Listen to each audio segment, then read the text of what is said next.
So, hi guys. Today is November 1. So, happy Halloween everyone.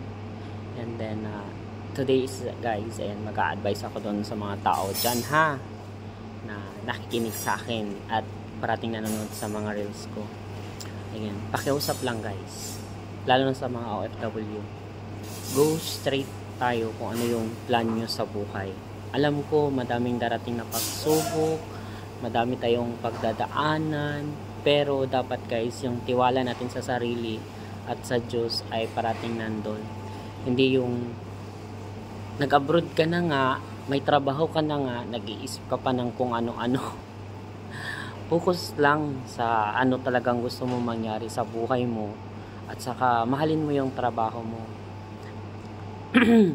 Hindi madaling kumita ng pera guys. Ayan, madaming business ko nang naranasan yan nang nagmamadali ako parati sa buhay ko na gusto kong kumita agad ng malakihang pera.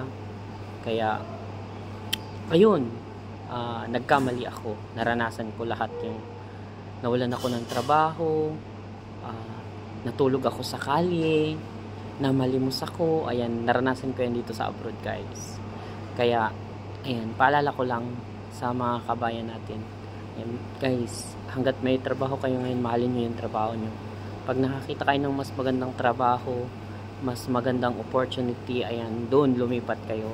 At saka huwag kayong mamuna parati sa mga kasama nyo, kasi hindi maganda guys. Hayaan nyo sila, that's their life. Ayan, kaya hindi na natin kailangan pang makisama sa mga taong ayaw naman sa atin. At saka hindi natin kailangan sundin kung ano talaga yung gusto nilang gawin nila sa buhay nila.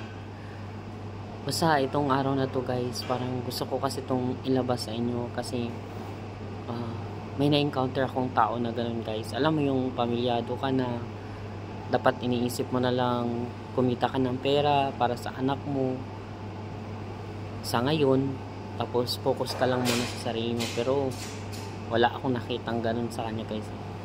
Puro kabangbangan. So hanggang dito lang to yung video na to guys. Ayan, I hope na may natutunan kayo. And then God bless you everyone. Stay safe parati. Ayan.